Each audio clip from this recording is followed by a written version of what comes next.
Pada zaman dahulu, ada sebuah kerajaan yang dipenuhi kebahagiaan.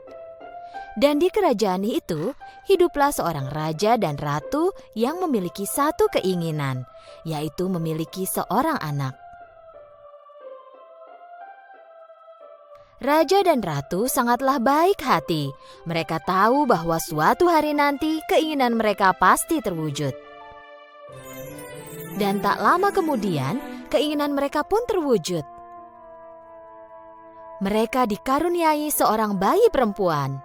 Karena kulitnya yang terang, mereka menamai putri kecil itu Aurora, artinya cahaya siang hari.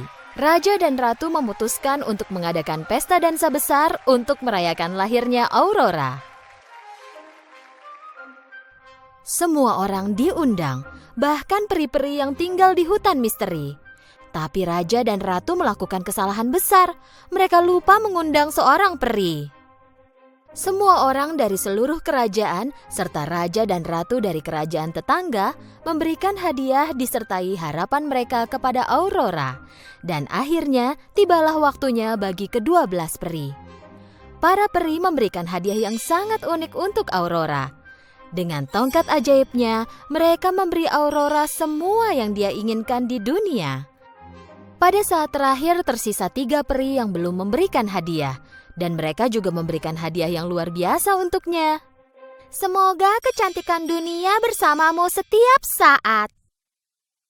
Putri kecil, hadiahku adalah kebahagiaan abadi. Semoga kau tidak pernah sedih dan selalu bahagia.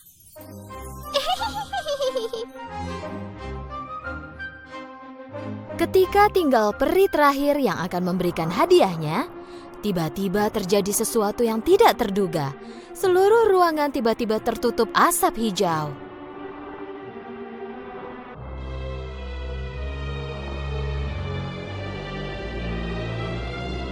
Dan saat asap itu hilang, terlihatlah peri hitam.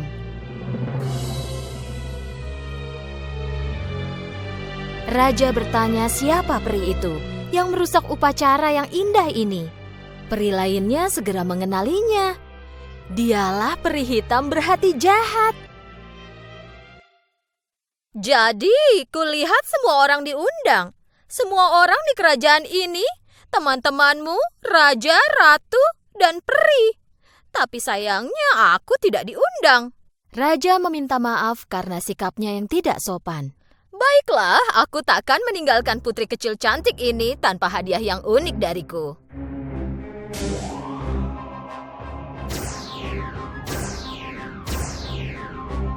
Putri yang paling cantik ini akan tumbuh dikelilingi kebahagiaan, cinta, dan kekaguman. Tapi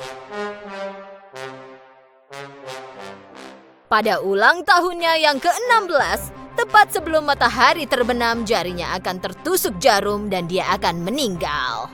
Usir monster itu, bentak raja. Tapi peri hitam menghilang sambil tertawa jahat.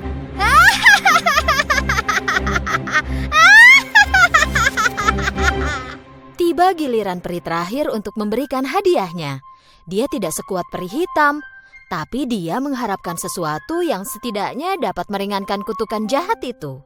Aku tak bisa membatalkan kutukan itu, tapi bisa kukurangi dampaknya. Kuharap kau tidak mati saat kutukan itu terjadi, tapi akan tertidur dan terbangun oleh ciuman dari cinta sejati. Itulah hadiahku untukmu. Raja dengan maksud untuk mencegah terjadinya kutukan jahat ini memerintahkan agar semua jarum, mesin jahit atau apapun yang mirip jarum untuk dikumpulkan dan dibakar di halaman istana.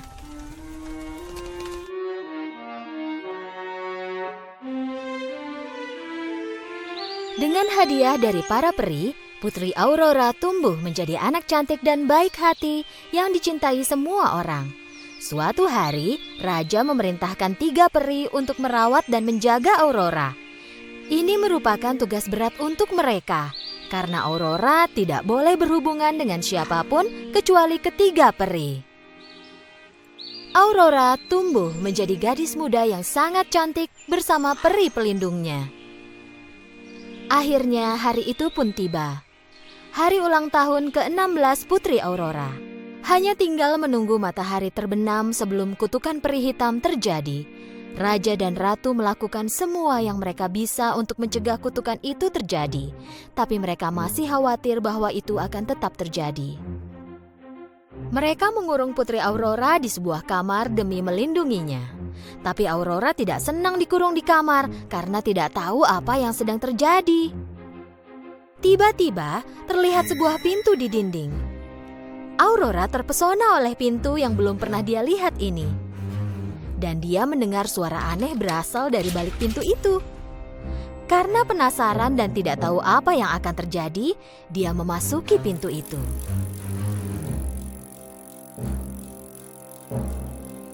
Di dalam kamar yang dia masuki, ada seorang perempuan sedang menjahit sambil membelakangi pintu. Dan Aurora berjalan seperti terhipnotis ke arah mesin jahit.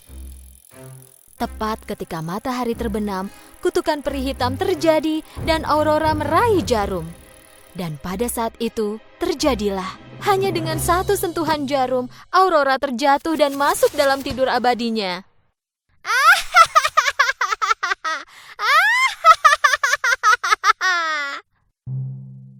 Demikianlah, saat matahari terbenam, kutukan peri hitam terjadi pada ulang tahun ke-16 Aurora. Mereka memakaikan pakaian tercantik pada Aurora dan menaruhnya di tempat tidur beralaskan bunga. Dimulailah hari-hari di mana Aurora dikenal sebagai putri tidur. Raja dan ratu tidak ingin merasa sedih lagi, jadi mereka memutuskan untuk membuat semua orang di istana tertidur. Sampai tiba waktunya Aurora terbangun.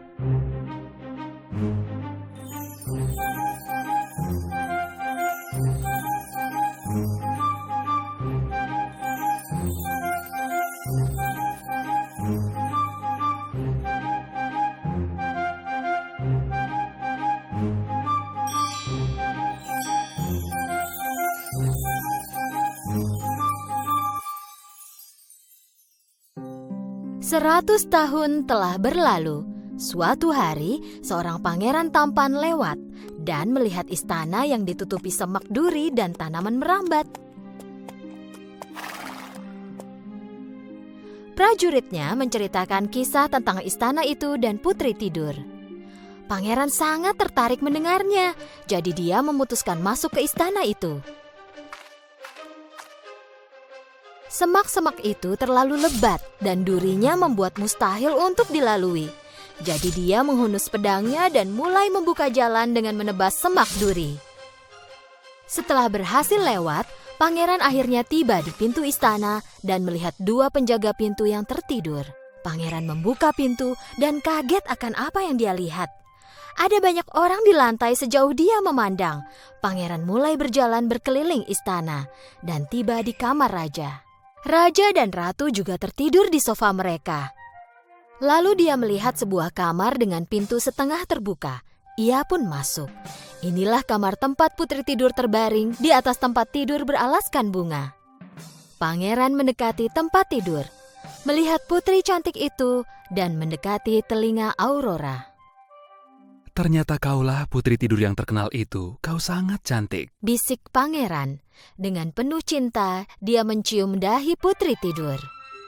Pada saat itu, Aurora membuka matanya dan melihat pangeran tampan sedang memandanginya.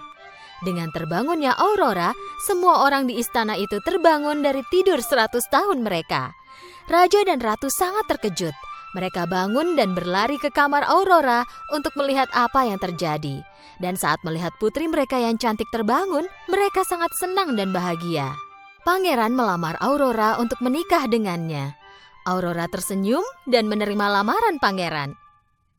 Dan raja tentu saja merestui pangeran yang telah menyelamatkan putri dan kerajaannya. Mereka mengadakan upacara pernikahan paling indah yang pernah ada. Dan mereka semua hidup bahagia selamanya. Pada zaman dahulu di negeri yang jauh, hiduplah seorang penyihir yang sangat sedih. Alasan kesedihannya adalah dia tak akan bisa punya anak. Akan tetapi, jika dia punya anak, dia akan bisa meneruskan rahasia dan kekuatannya kepada anak itu. Jadi dia membulatkan tekad. Dia akan mengambil bayi perempuan pertama yang lahir untuk dibesarkan sebagai putrinya. Sihir jahat harus menguasai seluruh dunia. Tidak jauh dari tempatnya tinggal, hidup pasangan suami istri petani. Satu hari, sang suami dikejutkan dengan kabar luar biasa. Istrinya menyampaikan kabar baik. Kita akan punya bayi. Sayangnya kebahagiaannya tidak bertahan lama. Istrinya jatuh sakit. Semakin hari, berat badannya semakin turun. Jika dia tidak segera sembuh, dia akan kehilangan bayinya. Suaminya mencoba setiap obat dan herbal berkhasiat yang ada di sana, tetapi tidak membuatnya sembuh. Dokter terakhir mengatakan bahwa hanya ada satu cara agar istrinya bisa sembuh. Ada seorang penyihir jahat. Dialah satu-satunya yang memiliki herbal berkhasiat ini. Dia satu-satunya orang yang bisa membantumu. Sang suami mengumpulkan keberaniannya dan pergi ke istana penyihir. Ia mengetuk pintu. Mengetuk pintuku tanpa takut? Kau pasti punya hal penting. Istriku sakit dan semakin parah. Kudengar kau punya obat terbaik untuk situasi kami sekarang. Benarkah? Dan kenapa aku harus menolongmu? Kumohon, jangan tolak permintaanku. Istriku sedang hamil. Jika kau tak menyembuhkannya, aku akan kehilangan mereka berdua. Setelah mendengar situasinya, penyihir berubah pikiran dan memutuskan untuk membantu. Jika begitu, aku akan membantumu. Penyihir memberikan herbal penyembuh. Berikan selembar daun herbal ini kepada istrimu setiap hari. Kau akan lihat dia sembuh. Pria muda itu kini sangat bahagia. Dia berlari pulang. Istrinya memakan selembar daun setiap hari. Dia mulai sembuh dan berat badannya pun kembali. Tetapi herbal yang penyihir berikan habis beberapa hari kemudian. Penyakit wanita muda itu datang kembali. Kali ini semakin parah dalam waktu singkat. Tidak punya pilihan lagi, sang suami mengetuk pintu penyihir dengan ramah. Penyihir tahu bahwa dia akan kembali. Dia mengeluarkan sekantong benih. Ini adalah benih tumbuhan yang menyembuhkan istrimu. Kau ambillah benih ini dan tanam di kebunmu, dan kau akan bisa menyelamatkan istri dan anakmu. Tapi, aku punya satu syarat. Jika bayimu perempuan, kau akan berikan dia kepadaku. Aku tak akan pernah bisa menerima tawaran itu. Terserah kau saja. Penyihir menutup pintu di depan wajah sang suami. Dia kembali pulang dengan sedih. Dia tak bisa berkata apapun kepada istrinya. Hari berganti dan kondisi istrinya semakin buruk. Bayi dalam kandungannya kini dalam bahaya. Pria muda itu sulit tidur sekarang. Jika dia tak menerima tawaran penyihir, dia akan kehilangan istri dan bayinya. Tetapi jika dia menerima tawaran itu dan ternyata punya bayi laki-laki, istri dan putranya akan selamat. Jadi dia membulatkan tekad dan menuju istana penyihir. Dia menerima tawaran penyihir dan kembali pulang dengan sekantong benih. Dia menanam benih yang diberikan penyihir. Benih itu tumbuh dalam periode waktu yang sangat singkat. Pria muda itu membantu istrinya memakan daun yang dia tanam. Hari berlalu dan istrinya semakin baik. Dia telah pulih total dan melahirkan bayi yang sehat. Tetapi pria muda itu kini ketakutan.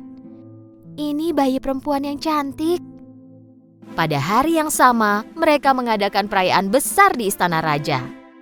Ratu melahirkan seorang bayi laki-laki. Raja senang sekali karena kini dia punya pangeran yang dapat memimpin negara. Rakyat sangat mencintai raja dan ratu yang baik hati itu. Tak seorang pun yang tahu bahwa satu hari nanti kehidupan kedua bayi ini akan bersinggungan. Kebahagiaan suami dan istri itu tidak berlangsung lama. Pada hari yang sama, penyihir datang dan meminta bayi tersebut. Pasangan itu menyerahkan bayi mereka sambil menangis dan mengucapkan salam perpisahan. Oh, bayiku sayang. Dia kini milikku. Tapi jangan khawatir, aku akan mengurusnya dengan baik. Dan aku akan menamainya Rapunzel. Penyihir membawa bayi itu ke menara. Menara ini tersembunyi di hutan yang lebat.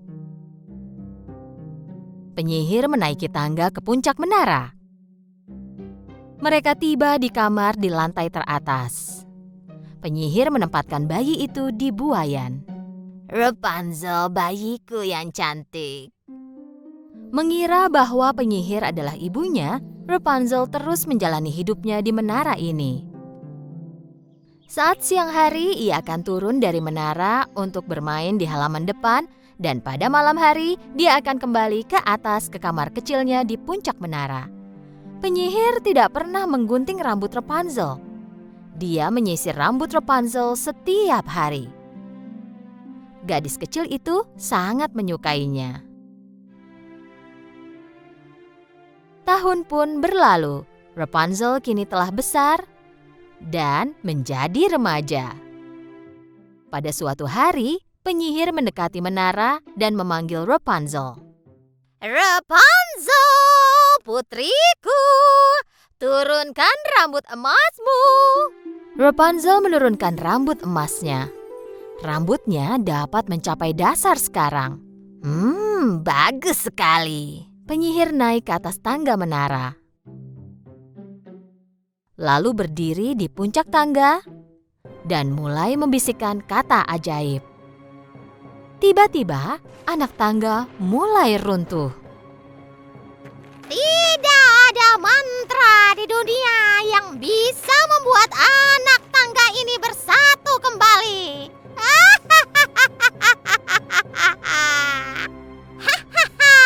Melihat semua yang terjadi dengan kagum, Rapunzel tahu bahwa dia tak akan pernah bisa keluar dari menara lagi. Penyihir menggunakan rambut Rapunzel untuk turun menara setiap hari. Dan pada malam hari, dia tiba di dasar menara dan memanggil Rapunzel. Rapunzel, Rapunzel, turunkan rambut emasmu untuk ibu.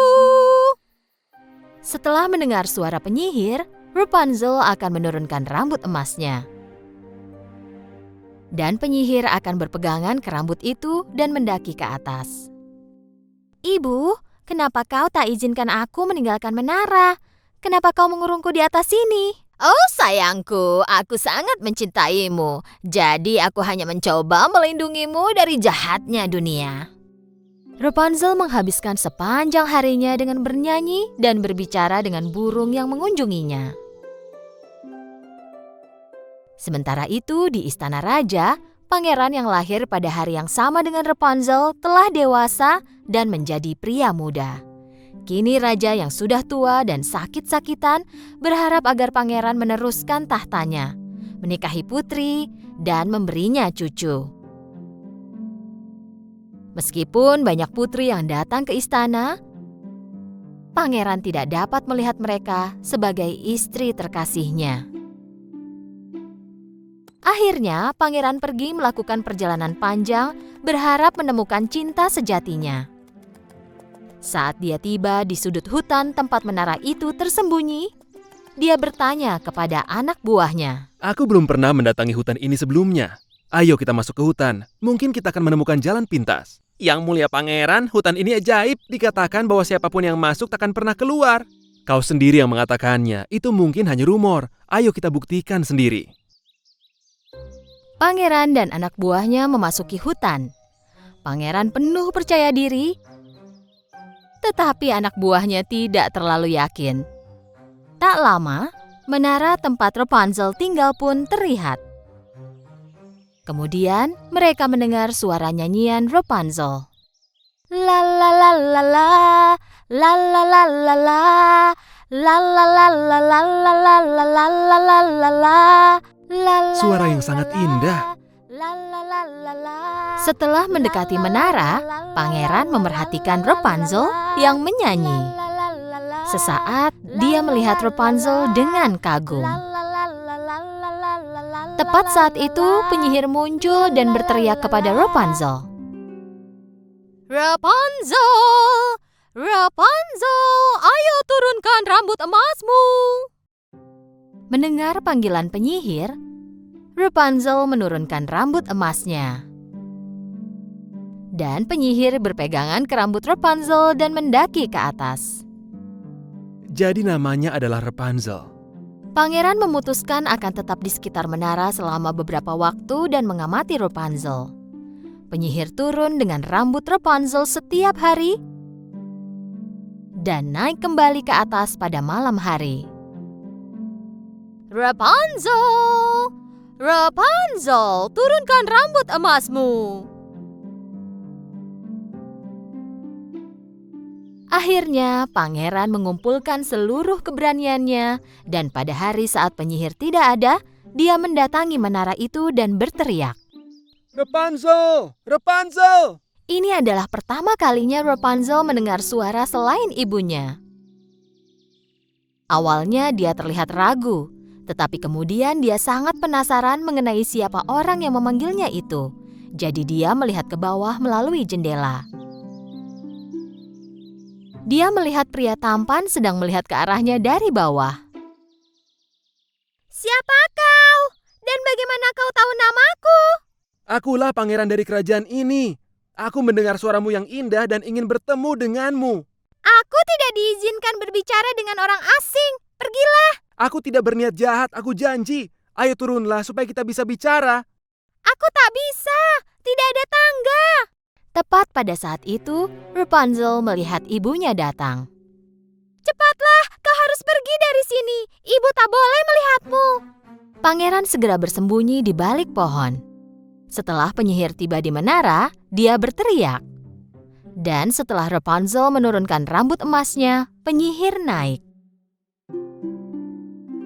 Pangeran mulai berkunjung setiap hari. Mereka kini berteman dengan Rapunzel, dan Rapunzel tahu bahwa pangeran tidak bermaksud mencelakainya, lalu menurunkan rambut emasnya.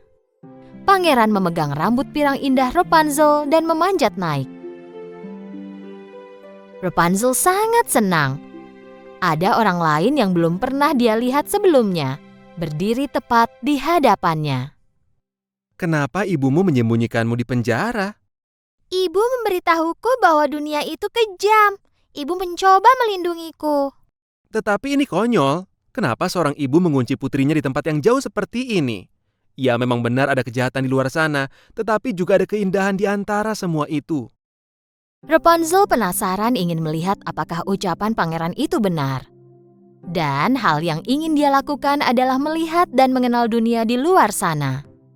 Akhirnya, mereka memutuskan dan ingin melarikan diri bersama.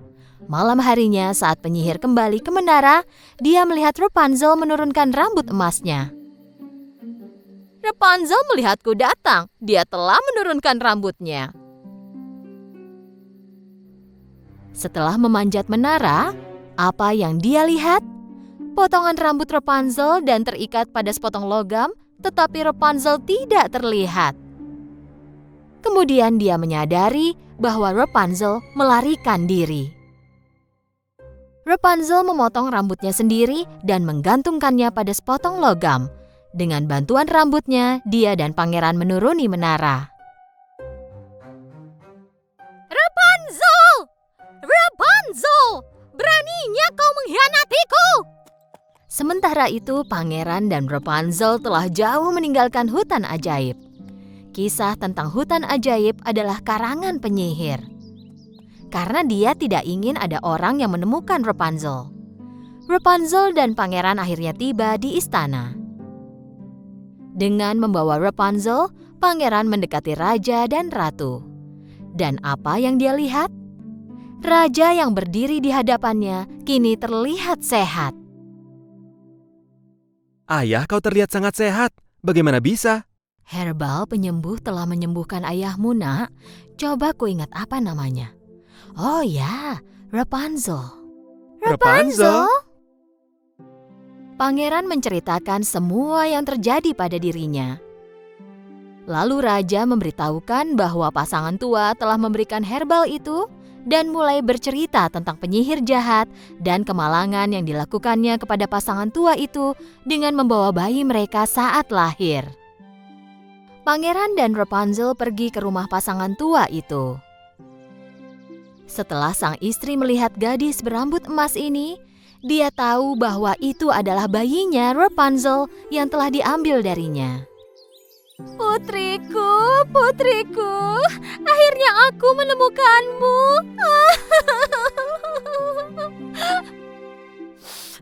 Setelah mendengarkan kisah sebenarnya dari awal, Rapunzel kini bersatu dengan orang tuanya. Tak lama kemudian, Pangeran dan Rapunzel menikah, dan mereka hidup bahagia selamanya. Lalu, apa yang terjadi dengan penyihir yang terjebak di menara? Raja menangkap penyihir itu dan mengurungnya di atas menara, dan menempatkan penjaga di dasar menara agar dia tidak dapat melarikan diri. Bersamaan dengan itu, kekuatan sihir dan semua rahasia terdalamnya menghilang.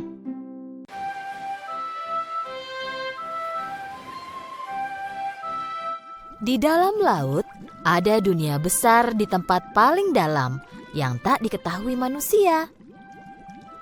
Paus raksasa, lumba-lumba paling bahagia, hewan dengan semua warna pelangi. Jauh ke dalam, di mana cahaya pun tidak dapat menembusnya, di kerajaan laut dalam, manusia laut hidup damai dengan semua makhluk di laut dalam. Raja Laut tinggal di istana laut beserta ibu dan 6 putrinya dan mengatur seluruh lautan. Raja Laut sangat mencintai putri-putrinya. Ketakutan terbesarnya adalah satu hari nanti mereka dilukai oleh manusia yang hidup di atas laut. Itulah kenapa putrinya dilarang berenang ke permukaan laut sebelum mereka diberi izin. Manusia yang hidup di atas laut di daratan itu jahat. Kenapa manusia itu jahat, Ayah? Tanya Ariel, si putri duyung kecil. Karena manusia mencemari laut dan membunuh semua kehidupan di laut. Ariel sangat ingin tahu tentang kehidupan di darat, khususnya manusia.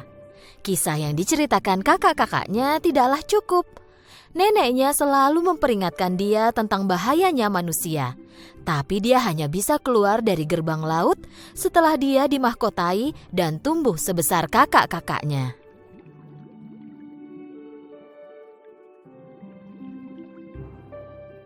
Ariel memandangi kakak-kakaknya ketika mereka berenang menjauh. Dia berencana untuk keluar dari gerbang laut dalam. Dia mengajak temannya lumba-lumba dan pergi menemui Himrom sang paus, karena Himrom bisa keluar dari gerbang laut dalam kapanpun dia mau. Ariel menceritakan rencananya kepada Himrom. Himrom awalnya tidak setuju karena dia terlalu takut kepada raja. Tapi dia merasa kasihan pada Ariel dan memutuskan untuk menolong. Paus biru besar dan lumba-lumba berhasil tiba di gerbang kerajaan. Melihat Himrom, penjaga segera membuka gerbang itu. Paus raksasa dan temannya lumba-lumba melewati gerbang dengan mudah. Setelah tidak terlihat lagi oleh penjaga, Himrom membuka mulut raksasanya dan membebaskan Putri Duyung. Ariel, si Putri Duyung, berenang ke permukaan laut dengan bantuan Himrom. Dia merasakan angin dan melihat langit biru untuk pertama kalinya. Menakjubkan! Kemudian Ariel mendengar suara musik. Saat mencoba mencari sumber suara itu, dia melihat sebuah kapal tak jauh dari tempatnya. Itu pertama kalinya dia melihat kapal. Itu kapal kan? Ayo kita pergi. Lumba-lumba temannya memperingatkan agar jangan pergi, tapi Ariel sudah pergi. Ariel bergerak secepat mungkin ke arah kapal. Kapal itu milik raja. Raja mengadakan pesta ulang tahun untuk putranya. Dia ingin putranya segera menikah. Itulah kenapa semua putri yang bisa menjadi calon istri pangeran diundang ke pesta itu. Dia seorang pangeran. Tapi dia manusia. Lumba-lumba mengingatkan.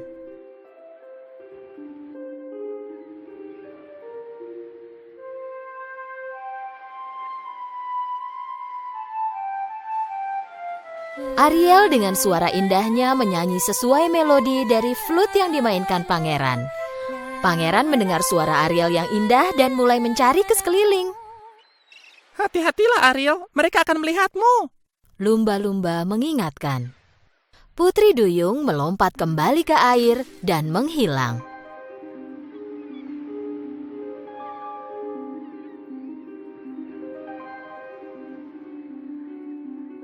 Sementara itu, di kerajaan laut dalam, penyihir laut melihat semua itu melalui bola kristalnya. Akhirnya waktunya tiba juga, putri dari Raja Laut dan manusia. Biarlah badai mengamuk, angin berhembus, dan petir menerjang semuanya. Dengan kutukan dari penyihir, ombak raksasa tiba-tiba muncul. Dan karena tak kuasa menahannya, kapal pangeran mulai terseret ke arah batu karang. Ariel sangat khawatir saat melihat kapal yang terseret badai itu. Kapalnya akan hancur dan tenggelam. Kita harus menolong mereka.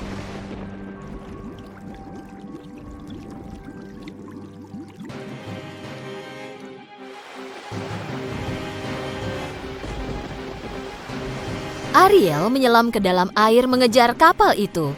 Sambil berenang menembus reruntuhan kapal, dia menemukan flute pangeran.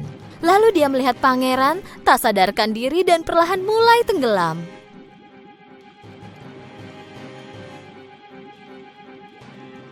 Ariel segera menarik pangeran dari air dan membawanya ke pantai. Bangunlah, kumohon bangunlah. Pangeran perlahan mulai sadarkan diri dan membuka matanya. Kau masih hidup, kata Ariel dengan senang. Karena mendengar gonggongan anjing, Ariel sadar di mana dia berada dan melompat kembali ke air meninggalkan pangeran. Salah seorang pengawal pangeran dan calon pasangannya tiba di dekat pangeran. Seorang gadis menyelamatkanku agar tak tenggelam. Suaranya seperti ku kenal, aku pernah mendengarnya. Itu suara yang paling indah.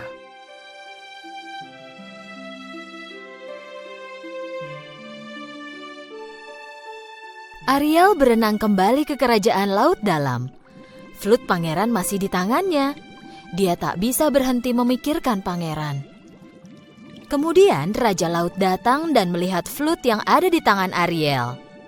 Dia segera menyadari bahwa itu buatan manusia. Kita punya aturan dan aku harap agar semua orang mematuhinya, khususnya anak-anakku. Apa benar bahwa kau yang menyelamatkan manusia agar tidak tenggelam? Aku harus, jika tidak dia pasti mati, jawab Ariel. Cukup, manusia itu membawa kejahatan. Hubungan antara dunia laut dan dunia manusia sangat dilarang. Dengan sangat murka, Raja Laut melangkah keluar. Tapi Ariel masih belum mau menyerah.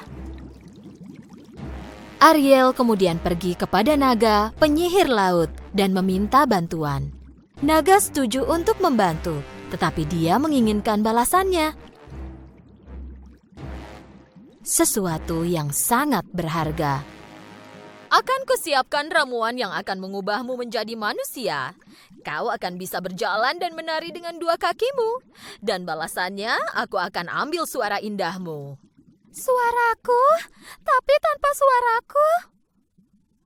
Karena tak punya pilihan lain, Ariel setuju dengan persyaratan dari penyihir. Karena dia sudah siap melakukan apapun demi melihat pangeran lagi. Jangan lupa, setelah 3 hari sebelum matahari terbit pada hari keempat, pangeran sudah harus jatuh cinta padamu.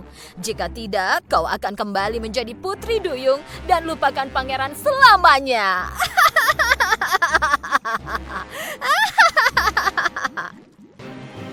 Dengan peringatan terakhir itu, Ariel meminum ramuan. Ariel berenang ke permukaan laut. Ketika berenang, ekornya mulai menghilang dan digantikan dengan 2 kaki. Dengan bantuan lumba-lumba, Ariel berhasil tiba di pantai. Dari istananya, pangeran melihat ke arah reruntuhan kapal. Dia melihat gadis cantik berambut merah dan berlari ke arahnya.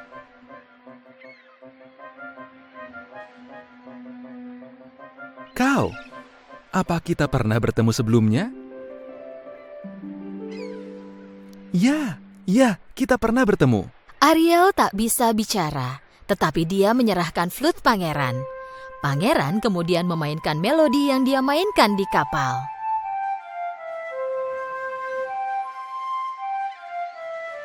Ariel menganggukkan kepalanya memberitahu pangeran bahwa dia mengenali melodi itu. Aku melihatmu saat aku memainkan melodi ini di kapal. Aku mendengar suaramu. Lalu kau menyelamatkanku agar tak tenggelam. Aku sudah lama mencarimu. Pangeran yakin bahwa Ariel lah yang menyelamatkan dirinya. Tapi gadis yang dia tahu dulu adalah seorang putri duyung dan bersuara indah. Ariel mencoba bicara, tapi dia tidak punya suara. Kupikir kau seorang putri duyung. Pangeran mulai berpikir gadis itu sebenarnya bukan yang menyelamatkannya. Tapi dia merasa kasihan dan memutuskan untuk menolong. Pangeran membawa Ariel ke istananya. Raja memerintahkan persiapan upacara pernikahan bagi pangeran dengan seorang putri yang hadir di kapal dulu. Sementara persiapannya berlangsung, Ariel hanya bisa melihat tapi tak bisa melakukan apa-apa. Tidak mungkin dia bisa meyakinkan pangeran tanpa suaranya. Dia ingat kata-kata peringatan penyihir. Jangan lupa, setelah 3 hari sebelum matahari terbit pada hari keempat, pangeran sudah harus jatuh cinta padamu. Jika tidak, kau akan kembali menjadi putri duyung dan lupakan pangeran selamanya. 2 hari pertama berjalan sangat cepat. Akhirnya tibalah hari ketiga. Pada hari ini raja dan ratu akan menikahkan putra mereka dengan putri dari kerajaan tangga. Ariel yang malang, dia tak bisa menjelaskan bahwa dialah putri duyung yang dicari pangeran. Dan pangeran mulai percaya bahwa semua yang pernah dilihatnya hanyalah mimpi. Harapan Ariel hanyalah cintanya yang besar pada pangeran. Pada hari keempat, matahari akan terbit. Ariel menangis sedih. Tiba-tiba terjadi sesuatu yang tidak terduga. Kakak-kakaknya datang ke pantai diikuti oleh neneknya. Mereka hendak menolong Ariel. Cucuku sayang, kami datang untuk mematahkan kutukan naga. Ariel sangat senang, tapi tak mengerti bagaimana mereka bisa membantu dia. Dan terakhir, ayahnya, Raja Laut, muncul dari air. Hatinya tak kuasa menanggung kesedihan putrinya dan menyadari tak ada yang bisa menghalangi cinta sejati. Putriku sayang, yang kuinginkan di dunia ini hanyalah kebahagiaanmu. Pergilah kepadanya. Raja Laut mengarahkan tongkatnya ke kerang laut yang ada di tangan nenek. Tempat suara Ariel disembunyikan, dan suara Ariel keluar dari kerang itu. Terima kasih, Nek. Ayah, aku sangat mencintai kalian. Dengan bantuan Himrom si paus, mereka berenang ke kapal pangeran secepat mungkin.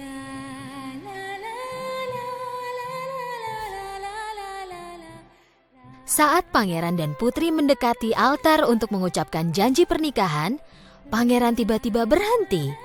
Dia bisa mendengar suara indah putri duyung.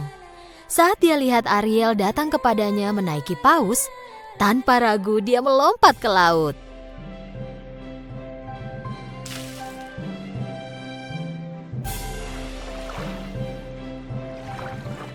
Aku tahu bahwa itu kau.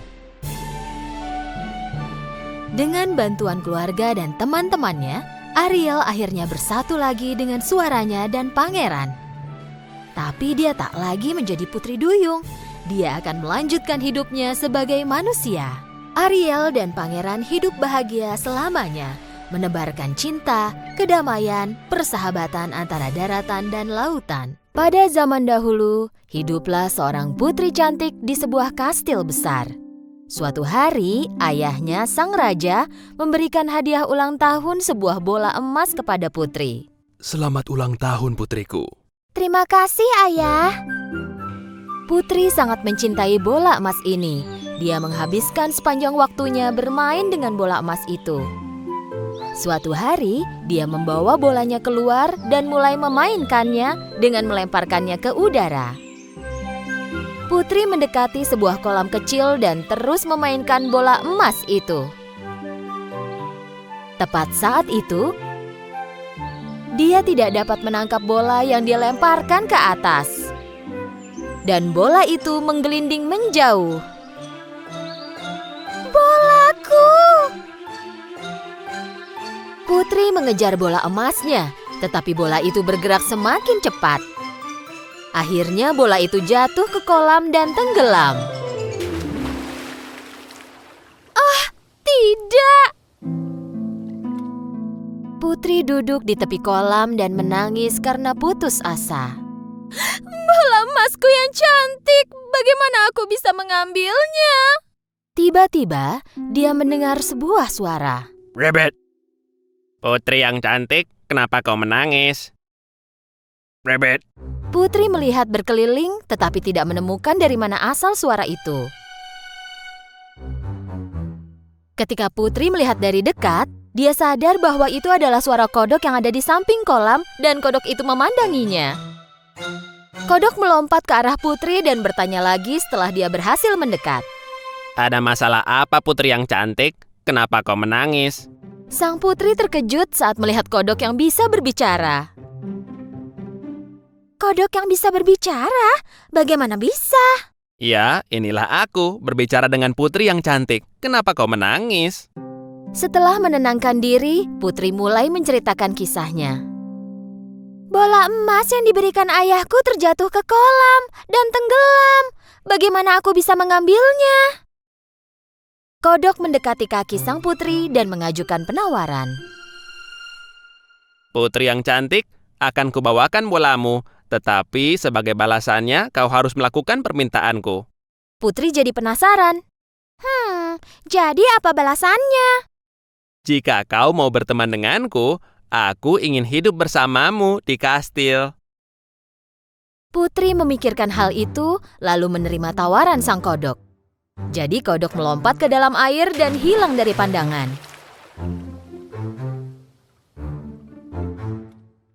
Tak berapa lama, kodok muncul kembali dengan bola emas dan melemparkannya kepada Putri.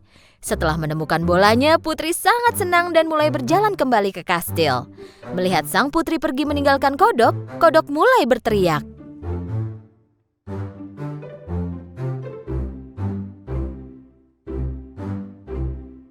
Putri yang cantik, kau melupakanku?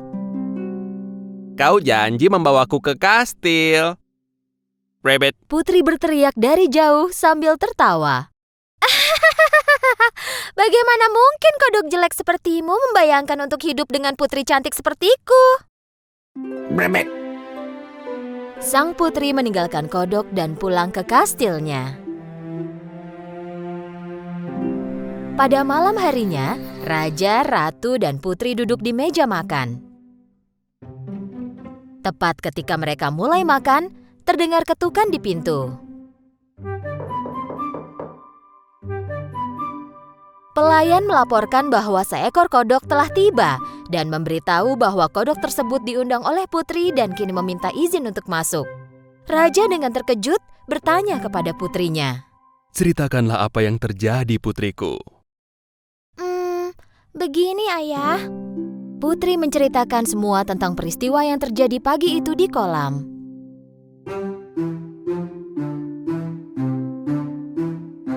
Jika kau berjanji kepada kodok untuk mengembalikan bolamu, maka tepatilah janjimu. Raja memerintahkan pelayan untuk membawa kodok tersebut masuk. Tak lama kemudian, pintu terbuka dan kodok kecil melompat masuk dan berhenti di samping meja makan. Selamat malam semuanya, dan terima kasih Raja karena sudah mengizinkanku masuk. Dengan satu lompatan besar, kodok mendarat di samping piringnya Putri. Putri memandang kodok dengan rasa tidak senang. Raja meminta sebuah piring untuk kodok, tetapi sang kodok menghentikannya. Tidak perlu menyediakan piring, aku bisa makan dari piringnya Putri.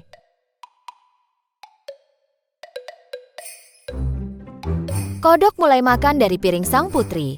Putri sangat kesal kepada kodok, tetapi dia pikir bahwa kodok itu akan pergi setelah makan malam selesai dan tetap tidak berkata apa-apa. Tetapi sang kodok tak punya niat untuk pergi setelah makan. Ketika Putri meninggalkan meja makan, kodok mengikuti Putri ke kamarnya. Waktu berlalu dan kodok mengantuk. Putri, aku sangat mengantuk. Aku ingin tidur di tempat tidurmu jika boleh. Karena takut ayahnya marah, Putri harus menyetujui permintaan ini juga. Kodok melompat ke atas tempat tidur Putri dan tidur di bantal Putri. Sambil menahan amarahnya, Putri berbaring di samping kodok dan tertidur. Keesokan paginya, kodok membangunkan sang putri.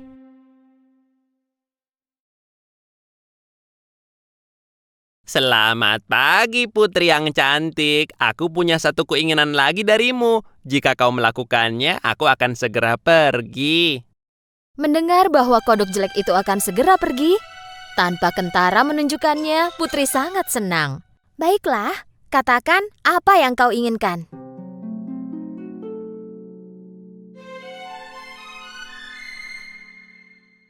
Aku ingin kau menciumku, putri. Putri melompat dari tempat tidurnya dengan sangat marah. Beraninya kau, itu tak mungkin.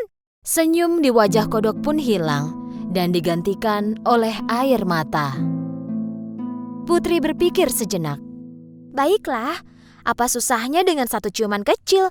Lagi pula aku tak akan melihatnya lagi. Dan akhirnya Putri pun mencium sang kodok. Segera setelah Putri mencium sang kodok, sebuah cahaya menyilaukan menutupi kamar itu. Karena silau, Putri tak bisa melihat apapun. Tak lama kemudian, cahaya itu menghilang. Putri mulai dapat melihat lagi, tapi kali ini dia tak percaya pada apa yang dia lihat. Tepat di mana tadinya kodok berada, kini berdiri seorang pemuda tampan. Sang putri kaget dengan apa yang dia lihat. Dia tak percaya dan kemudian bertanya, "Siapa kau? Bagaimana dengan kodok yang tadi berdiri di sini?" Putri yang cantik, aku adalah pangeran dari negeri yang jauh. Penyihir jahat mengutukku dan mengubahku menjadi seekor kodok. Untuk mematahkan kutukannya, aku harus bermalam di samping seorang putri dan mendapatkan ciuman darinya. Berkatmu, aku dibebaskan dari kutukan menjadi kodok selamanya. Sang putri sangat terkejut, tetapi juga sangat senang dengan apa yang dia dengar. Keduanya pergi menghadap raja dan menceritakan semuanya. Ini harusnya pelajaran kedua yang diajarkan kodok kepadamu, putriku. Kita tidak boleh menilai seseorang hanya dari penampilannya dan menghakimi tanpa tahu seluruh kebenarannya. Raja menjamu sang pangeran beberapa hari lagi di kastilnya. Pangeran dan putri mengunjungi kolam tempat mereka bertemu pertama kali. Putri, maukah kau menikahiku dan ikut ke kerajaanku? Sang putri tersenyum dan mengangguk menerima lamaran pangeran. Dan tepat saat itu, sebuah suara memecahkan kesunyian. Rabbit, rabbit. Mereka mencari sumber suara itu. Ada kodok di samping kolam yang memandangi mereka. Mereka menahan nafas menunggu kodok itu bicara. Tapi tak terjadi apa-apa. Keduanya mulai tertawa. Jangan khawatir, kodok kecil. Aku yakin kau pun akan menemukan putri untukmu suatu hari. Dan tertawa lagi. Tak lama kemudian, mereka menikah dan hidup bahagia selamanya.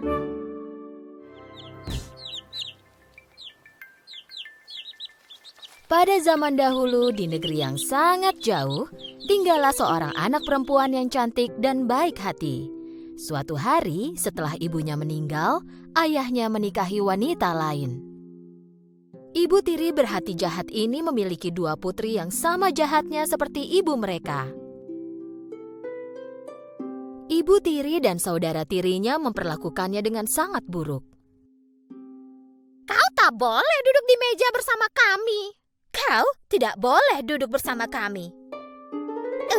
Ups, gelasnya jatuh. Cepat bersihkan, Cinderella. Saat mereka keluar dan bermain, Cinderella harus tinggal di rumah dan mengerjakan semua pekerjaan rumah. Semua orang di rumah memanggilnya Cinderella. Saat lelah, Cinderella duduk di depan perapian, memangku kucingnya, dan mencoba menghangatkan diri dengan api yang hampir mati. Di suatu pagi, mereka menerima undangan dari istana. Pesta dansa besar akan diadakan di istana untuk menghormati pangeran. Dan semua gadis yang siap menikah diundang untuk datang. Sementara Ibu Tiri menyiapkan kedua putrinya untuk pesta dansa, Cinderella membantu mereka dengan berat hati. Kau pasti jadi gadis paling cantik di pesta dansa. Pangeran pasti menyukaimu. Kenapa aku tak boleh ikut? Semua gadis yang siap menikah diundang. Benarkah? Apa ini baju yang akan kau pakai ke pesta dansa? Ketika hari pesta dansa tiba, Cinderella sendirian di rumah. Dia tidak kuasa menahan sedih dan mulai menangis. Kemudian tiba-tiba, cahaya terang muncul di perapian. Dari cahaya terang itu, keluarlah seorang peri yang cantik. Cinderella tidak percaya pada apa yang dia lihat, karena peri itu adalah ibunya. Ibu, halo sayangku, aku datang untuk menolongmu. Kau juga bisa pergi ke pesta dansa di istana. Benarkah? Tapi bagaimana? Dengan bantuanku. Sekarang ambilkan labu terbesar dari kebun dan bawa kepadaku. Dan kau kucing manis, cepat tangkap 7 ekor tikus. Dengan satu sentuhan ajaib, peri mengubah labu menjadi kereta kuda yang indah. Peri lalu mengarahkan tongkat ajaibnya ke tikus. Seekor tikus menjadi sais kereta dan 6 tikus lain menjadi kuda putih yang cantik. Sekarang giliranmu. Aku terlihat seperti putri. Tapi Bu, aku tidak tahu caranya berdansa. Bagaimana jika pangeran memintaku berdansa? Dengan sepatu ajaib ini, kau akan jadi gadis penari terbaik di pesta dansa.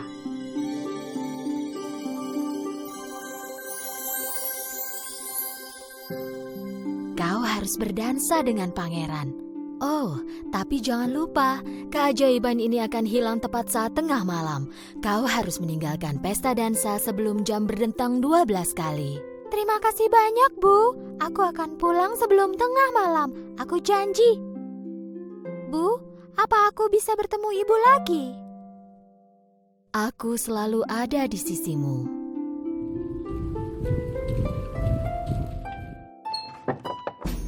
Saat Cinderella memasuki istana dengan keanggunan dan kecantikannya, tiba-tiba semua kepala berpaling kepadanya.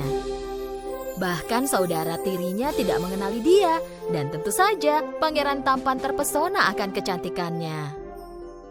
Raja dan ratu juga sangat menyukai Cinderella. Nah, itu baru namanya seorang putri. Pangeran segera meminta Cinderella untuk berdansa bersamanya. Cinderella bisa menari dengan mudah berkat sepatu ajaibnya. Ibu tiri dan kedua saudara tirinya mengagumi kecantikan Cinderella dan cemburu akan kecantikannya. Cinderella sangat bahagia sampai tak menyadari waktu yang berlalu dengan cepat dan lupa akan janjinya pada ibunya. Tiba-tiba matanya melihat jam di dinding. Hampir tengah malam. Dengan meninggalkan pangeran sendirian, Cinderella berlari menuruni tangga ruang dansa. Ketika dia berlari, salah satu sepatu ajaibnya terlepas dari kakinya. Tapi tak ada waktu lagi untuk berbalik dan mengambil sepatu itu.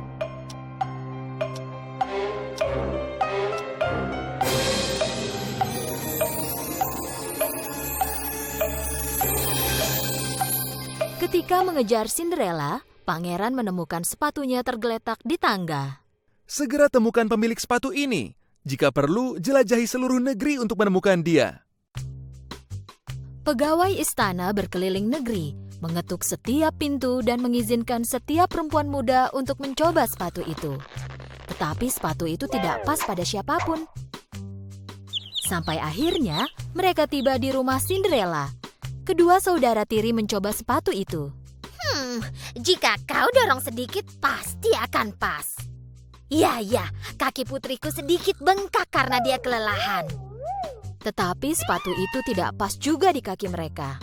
Pegawai istana bilang bahwa kapten mereka melihat ada gadis lain di dalam rumah itu. Ada gadis lain di rumah ini. Begitu Cinderella memakai sepatu itu, pegawai istana tahu bahwa sepatu itu adalah miliknya karena sepatu itu pas sekali dengan kakinya. Kau harus ikut kami ke istana, Nona. Pangeran kami menunggumu. Pegawai istana membawa Cinderella ke istana. Saat pangeran melihat Cinderella, dia segera mengenali Cinderella dan sangat senang. Pangeran berlutut dan melamar Cinderella untuk menikah dengannya. Maukah kau menikah denganku, putri? Cinderella langsung menerima lamaran pangeran dengan senang hati. Dan mereka hidup bahagia selamanya.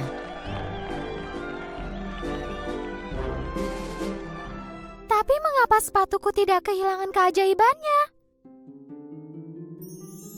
Aku selalu ada di sisimu. Tentu saja, itu semua karena kau, Ibu.